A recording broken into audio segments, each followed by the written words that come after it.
Hello, hi. So I am back with another review. This time I'm talking about Bad Hair. So I just watched it. First of all, let me just say, if you stumbled across this video, welcome. If you have not watched Bad Hair, there will be spoilers. Not super deep spoilers, I would say light spoilers. But if you want to see the movie, you haven't watched it yet, then first thing, step one, subscribe if you're not already subscribed. Step two, turn on your notifications so that you know when I upload new content. And step three, come back. So save this link, go watch the movie, and then come back to listen to my review. And I also want to hear your thoughts. So come back and share your thoughts of the movie once you've had a chance to watch it. So let's just dive in. Now, oftentimes when I see these kinds of movies, especially when they're talking about Black women and hair, and I kind of do some digging around to see who's kind of helming this project, who is the person who wrote it, directed it, produced it, like who is the one who's kind of bringing this to us.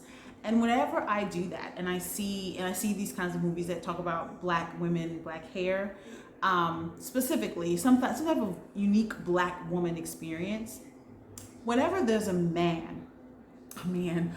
man who is over the project, what I often see is a lack of nuance in kind of how the subject is discussed. I experienced that when I saw Chris Rock's movie Good Hair. There were bits of it where there were some points that were made for sure, but there were definitely elements of that felt reductive, and I actually saw that in the theaters. And so after watching it, I was kind of underwhelmed, but still appreciated that, that the project and that the creation was out there. For this one, I saw that Justin Simien, who is of Dear White People fame, he wrote, directed, and produced this.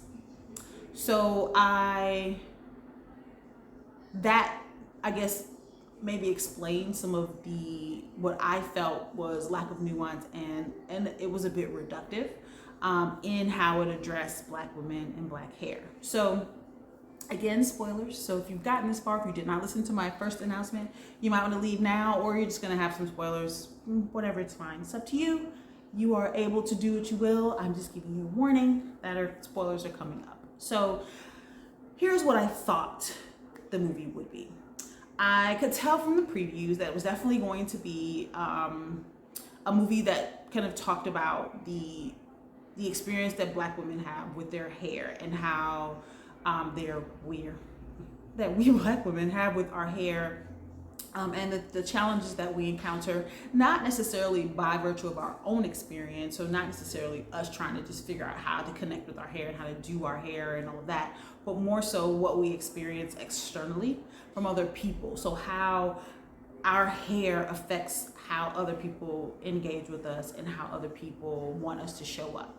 That's what I was expecting. I also could tell from the previews that the hair was haunted or possessed, or the hair was doing the bad thing.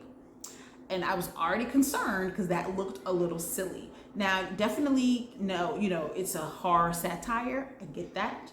But, it's a parody. It's supposed to be highlighting an issue while making fun of it. I get that. But I figured it might be a little silly. And I am not personally a fan of horror comedy. However, I have seen some that I've enjoyed. So I'm like, I'm a horror fan. Let me check this out. It's a horror movie that centers Black women. It was produced by Black people. That's fantastic. I want to watch it. So what I think is, I did not prefer the way that the hair was the impetus or the thing that did that. I didn't like that the hair did things. I think just the way that those effects played out, the way that those scenes with the hair played out, it didn't always make sense until it was happening. So it was just like, what's happening? Oh, the hair is about to do something. What is the hair about to do? And so they used kind of like flashbacks and the hair and these kind of moments of heightened emotion to kind of lead to where the hair got there. There was a sexual assault scene that it felt gratuitous. Like, it felt gratuitous in that it happened, and it was just kind of like, did this have to happen? But it also didn't really connect or make any sense. Like, it could, I think that particular element of the story, so the main character, the main character is, she has this job. She's a low paying person. She doesn't make a lot of money on her job. So she can't always pay her rent on time. And so she is having these issues with paying her rent. And her landlord, she's at the point now where her landlord is like, you've got to get out. So the landlord is coming to her house, knocking on the door. She's turning on the music. She's trying to be quiet because he's trying to put her out because she's late on rent. So this kind of happens if for a few scenes, some different situations where the landlord is knocking. And then suddenly, she gets the hair, and the landlord is kind of looking at her like, oh, hey, girl. And then he comes into her apartment and tries to sexually assault her. And then the hair kills him. Now, what I think could have happened, because that part felt gratuitous, like it wasn't necessary. He could have just continued. He could have just been more aggressive about getting her out. So, she could have caught him moving her things and got really pissed, and then the hair attacked him. He could have just come back and, got really loud with her and pissed her off, and the hair attacked him. Like, that would have made sense. The fact that it went from he was just trying to put her out to now he's trying to sexually assault her, like that.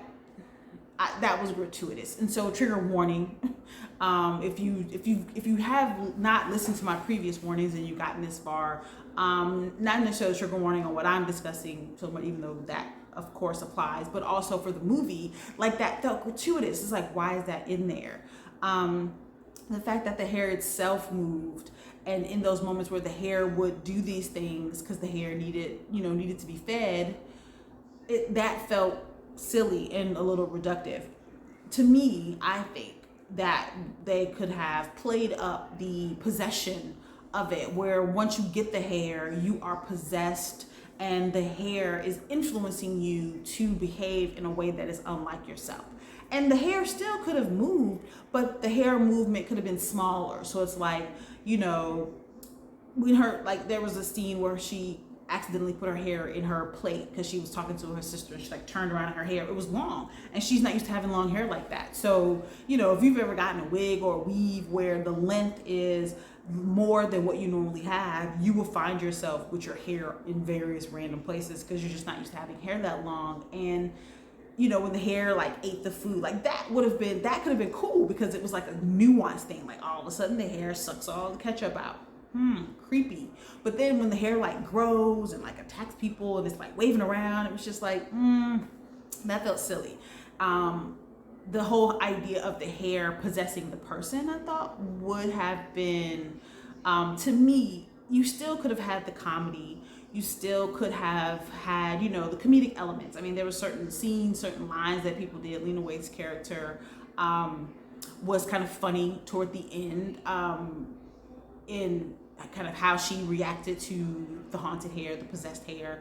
So I do think that it just gave me that this was clearly created, that there was a large male influence, just in kind of how silly it got in some instances, which for me, I can take things being funny or silly if it's a fun time.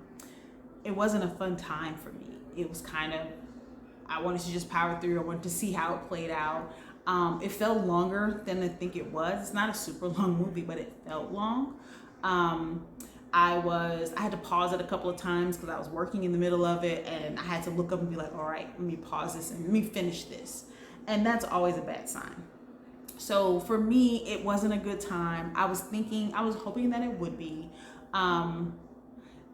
Do I think you should watch it?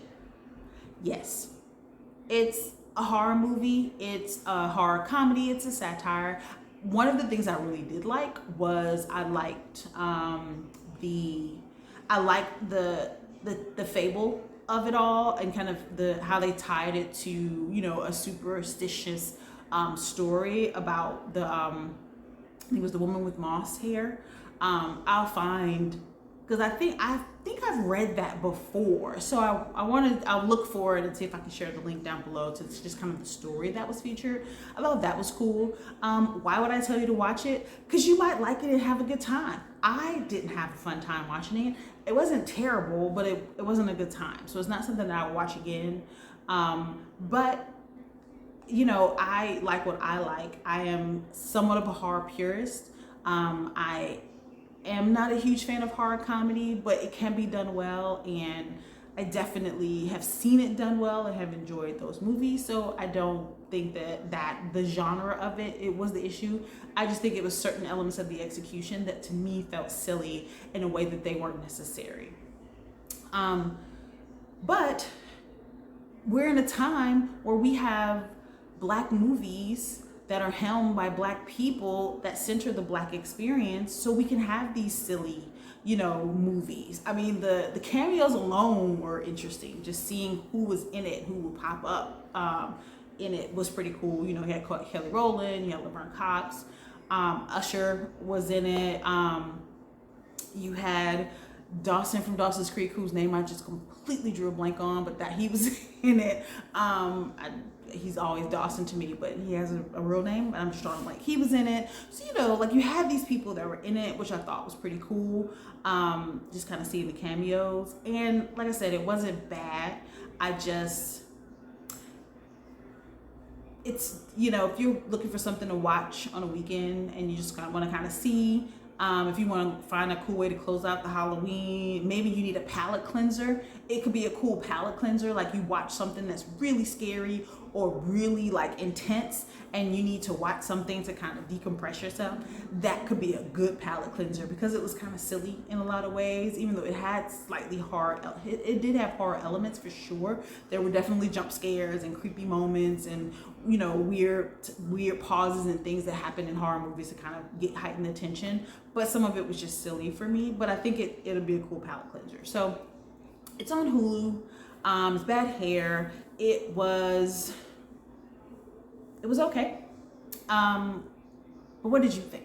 I would love to hear thoughts of other people who've seen the movie. So if you've gotten this far and you've watched it, give me your thoughts in the comments. Let's have a conversation. What did you think about Bad Hair? Is it something that you would watch again? Is it something that I could definitely see it kind of turning into a cult classic type of movie, like one of those things where over time it kind of grows in impact just by virtue of what it's discussing, how it's discussing it, and the way that the story was told, and especially that it's featuring Black people. I could definitely see it becoming one of those kinds of movies, for sure. Because when you see cult classics, sometimes you're just like, but why? So I could definitely see that. But what did you think? What are your thoughts? I would love to hear what your thoughts were in the comments. If it's something that you liked it, did you love it? Would you watch it again? Did you have a good time watching it? What are your thoughts? So let's talk down below. And again, if I haven't reminded you, if you have not subscribed, subscribe. Thank you for watching.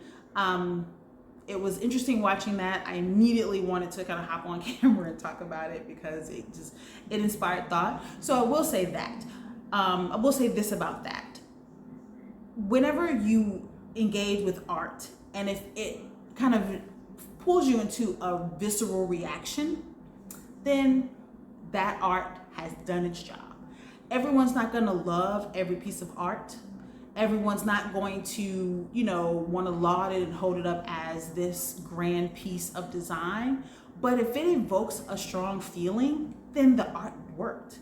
And for me, it evoked a strong feeling. I had some very clear complaints, had some very clear things I thought were cool, and I wanted to share them. So if anything, it did that. So I want to wrap this up and thank you again for watching. If you stumbled here, welcome. Please subscribe so that you can see some of the other cool content that I have coming up. And also I have some other stuff that you should check out as well. If you are subscribed, thank you for subscribing. It's good having you. And just stay tuned. I have some more things coming up. I do look forward to hearing your thoughts in the comments, and I look forward to the next time that we can talk again.